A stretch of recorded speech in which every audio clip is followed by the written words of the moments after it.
He was one of my enemies. Stranger. I didn't know anything about him. ஒன்றும் தெரியாது.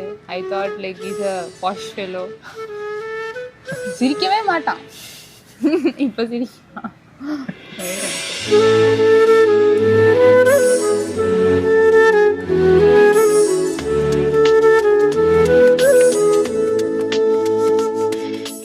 She's very kind, like one of the most kindest persons you will ever meet.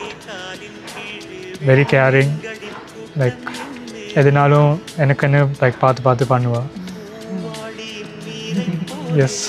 சிந்தினாய் எந்தன் மேலே நான் பூக்கிறேன் பன்னீர் பூ போலே தடுமாறி போனேன் அன்றே உன்னை பார்த்த நேரம் அடையாளம் இல்ல ஒன்றை கண்டேன் நெஞ்சின் ஓரம் ஏன் உன்னை பார்த்தேன் என்றே